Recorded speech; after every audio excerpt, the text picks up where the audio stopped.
Coach, give us kind of a rundown of what you've seen from Kansas State. They're very good. I mean, obviously watched last season and this season. They're well coached. I mean, I've never been to Kansas State and I've never competed against them, but I think anybody who's in the profession has a tremendous amount of respect, for Coach Snyder and the program that he's built. They don't beat themselves. All the things that you think about when you think of a good program. They run the ball. They're tough. They're physical. They don't beat themselves. They're fundamentally sound in everything they do. Their offense starts with their offensive line. It'll be one of the best offensive lines, if not the best, that we play all year. They're big. They're strong. When you watch the end zone copy of the film, they're broad. They got big legs. They work well together. I think they have 112 starts between the 5 starters, maybe 113. And it'll be a great challenge for our guys. They have 2 quarterbacks, both of which played a lot. We went back and forth. Neither one runs more or throws less. Thompson, started and has played big moments for them. He helped lead a big win against Iowa State last year. He helped lead the comeback the other day. And number 5's a very good athlete. He probably has more designed runs for him. However, he can throw the ball equally as well. The running back Barnes has played quite a bit of football for him. He's a big, tough back who falls forward and makes yards. And they've got really good receivers, probably the best of which is number 7, Zuber, who had the big punt return the other day for a touchdown. And all the time, every year, they seem to have come up with a really good receiver. Last year, the kid drafted Pringle, and Zuber's the next in that line. He went to high school with Chauncey and Montez Sweat, so probably they got a little bit of bragging rights going there. So they're good. Are they kind of a unique offense in college football, since a lot of teams are kind of borrowing the same spread principles? That's correct. I mean, it's not like playing an academy, but it is like playing an academy. I mean, you have to. They run a lot of gap scheme plays. It's a little single wing. They'll snap it directly to the quarterback, and he'll keep the ball. And so we have to be very, very precise. We have to be physical up front. We have to fit the run game properly, and then we got to stop the run on 1st and 2nd down. And when we get to 3rd down, if we can get them to 3rd and 6 or 7 or more, then we can do some of the things that we really enjoy doing. You had to be pleased with what you saw the other night. You didn't get into the end zone, 17 tackles for loss, 4 sacks, a turnover. Talk about your impressions of the defense. Yeah, that was a good start. I mean, let's not get crazy. I mean, we beat we didn't beat the Green Bay Packers, but Stephen F. Austin, I respect their offense. I mean, I thought the number 12 was pretty good, could throw it, and those receivers could catch it. They did against a lot of teams, so for us to, I think we started out with 4 straight 3-and-outs. I'm not sure they got back to the line of scrimmage in the first quarter. I think it seemed like the game went on and on and on come the 2nd and 3rd quarter. But, we had 17 drives, 8 were 3-and-outs. We did a good job on 3rd down. We did a good job in the red zone. The tackles for loss and sacks are what we're, we try to talk about disruption, and that was very positive.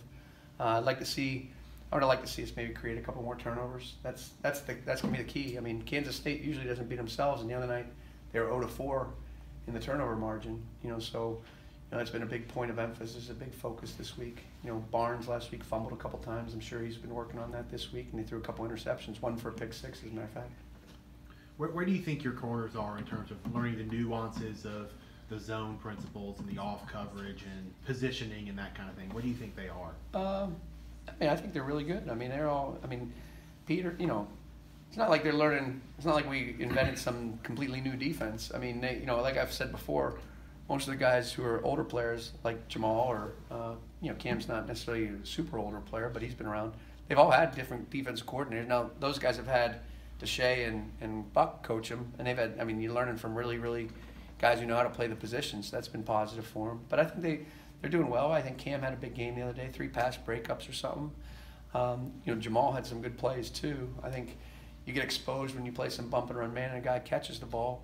He had a couple technique flaws that he corrected this week, and I expect him to, either of those guys to go out, both those guys to go out and have a really good game Saturday. Last week, the defensive line performed so well, it sort of took away from the linebacker position. Do you expect your linebackers to be a bit more active this week? Yeah, you guys were tough on them. One of you guys grading the linebackers in your A, B, C, D, F grades or whatever. If the D-line's making all the tackles for loss, then the linebackers, it's going to be tough for them to make tackles. But, yeah, they're going to need to be good. Their eyes are going to have to be in the right spot. They're going to have to read their keys. They're going to have to fit the right gaps. They're going to have to blitz properly. They're going to take good pass coverage drops. I'm very pleased. Errol, I think Errol's really been spot on, very solid, does a great job communicating, and I think Leo and Willie are right there too. They're doing a good job, and we're asking them to do a lot of things. And this week, based on what Kansas State does, there may be times that all three of those guys are in the game together, because they're going to be some bigger personnel groupings and things like that. We did a little bit of that the other day. We were pretty vanilla. We didn't show a lot of things. We really played 1 or 2 calls, but we'll have a little bit more in this week just in case we need it. Going back to Cam Dantzler, 3 pass breakups. Did you see a lot of that during camp? And were you surprised at all? No, not surprised, and did see a lot of it during camp. My expectations for Jamal and Cam are very high. Really high. I'm not. Everybody said, you can pick up an article, the dynamic duo of Sweat and and Simmons. I think Dantzler and Peters are a real dynamic duo. I think McLaurin and Abram have a chance to be a real dynamic duo. I think that's really kind of the neat thing about this group. And they have fun. They push each other. They're very coachable. They practice hard. And, like I said, that was a real good start for us. When you talk about forcing more turnovers, are you kind of looking at that secondary, interceptions or? Yeah, I'm not.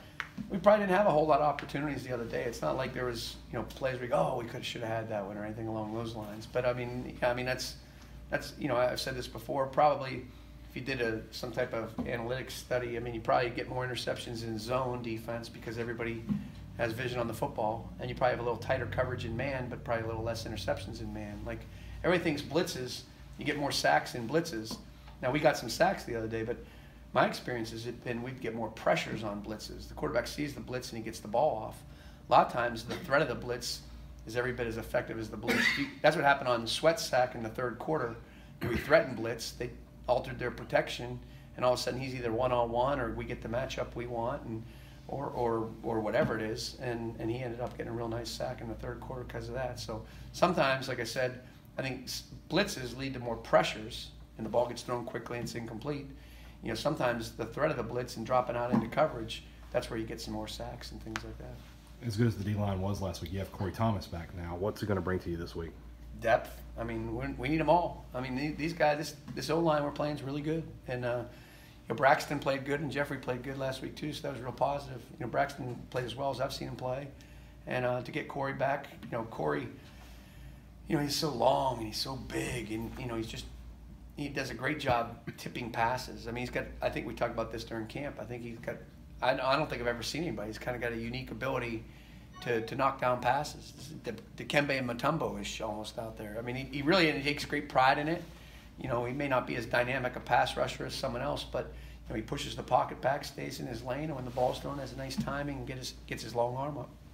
You mentioned the possibility of putting 3 linebackers on the field at the same time. When's the last time you played a true 4-3? We played 10 snaps Saturday of true 4-3. So it all depends. The game's sort of changed. All these teams that are, these spread teams, everybody's trying to put as much speed on the field as you possibly can, and we're fortunate that we have some pretty good depth in the secondary. So guys like Abram and Cole and Landrews, who can all play those safety / nickel positions, have done a good job. But the question, I think maybe one of the first questions was, is Kansas State a little bit unique to prepare for? And that's part of the why. They provide several different personnel groupings. They're 2 backs, 1 tight end that we call 21 personnel, 1 back, 2 tight ends that we call 12 personnel. They do some things like that will require us to play tough in the run game. And if having 3 linebackers on the field is best for that situation, then we'll do that. And Willie and Leo are athletic enough to still play in space and cover and things like that. At Penn State and Vanderbilt, that was our base. We really did. At Tennessee, we weren't so much.